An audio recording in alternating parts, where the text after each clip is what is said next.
অবশেষে আজকে রয়্যাল এপিসোডে আমরা দেখতে পেলাম রোমান রিংসের রিটার্ন। লাস্ট আমরা দেখেছিলাম রয়্যাল রাম্বলে, তারপর থেকে কিন্তু আমরা রোমান রিংসকে দেখতে পাইনি। তো আজকে রয়্যাল মিনি ইভেন্টে আমরা দেখতে পেয়েছিলাম Seth freaking Rollins versus CM পাঙ্কের মধ্যে একটি স্টিল কেজ ম্যাচ। তো সেই ম্যাচটি যে একটি ভয়াবহ ম্যাচ হতে চলেছে তা কিন্তু আমরা আগেই ধারণা করেছিলাম। তো সেই ম্যাচটি একটি ভয়ানক ম্যাচ হচ্ছিল তাদের দুজনের মধ্যে, এবং তারা দুজনেই কিন্তু একটা ভালো ম্যাচ আমাদেরকে উপহার দিয়েছে।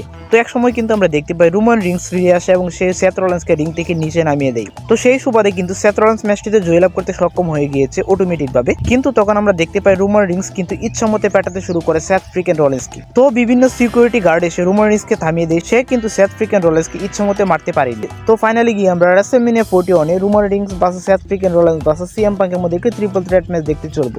তো তার পরক্ষণে এসে দেখতে পাই রিং এর মধ্যে রয়েছে সিএম পাঙ্ক এবং কি পল হেমন সিএম পাঙ্ককে জড়িয়ে ধরে বসে আছে। তো এটা দেখে রোমান রিংসের কিছুতেই সহ্য হচ্ছিল না, সে রিং এর মধ্যে ঢুকে যায় এবং কি সিএম পাঙ্ককেও সে অ্যাটাক করতে শুরু করে। তো সিএম পাঙ্ককে এবং কি সেথ ফ্রিকিং রলিন্সকে দুইজনকেই রোমান রিংস একাই ধ্বংস করে দিয়েছে আজকে রয়্যাল মেইন ইভেন্টে। তো এর সুবাদে কিন্তু আমরা দেখতে চলেছি রাসেলমেনিয়া 41 তাদের মধ্যে একটি ট্রিপল থ্রেট ম্যাচ। তো এই ম্যাচটি যে একটি ভালো ম্যাচ হতে চলেছে রাসেলমেনিয়া 41 এর জন্য তা আমরা কিন্তু সকলে অলরেডি বুঝে গিয়েছি। তো আমি আমার লাস্ট ভিডিওটিতে বলেছিলাম যে রোমান রিংস এই ম্যাচটিতে ব্যাক করতে চলেছে এবং কি তাই হয়েছে। তো রাসেলমেনিয়ার কিন্তু আর মাত্র 30 থেকে 35 দিনের মতো রয়েছে। তো রাসেলমেনিয়া আস্তে আস্তে আমরা আরো ভালো ভালো কিছু ম্যাচ পেয়ে যাবো রাসেলমেনিয়া 41 এর জন্য। তো আজকের স্টোরি অনুযায়ী বুঝে যাচ্ছে যে তাদের মধ্যে আমরা একটি ট্রিপল থ্রেট ম্যাচ দেখতে চলেছি রাসেলমেনিয়া 41 এর জন্য।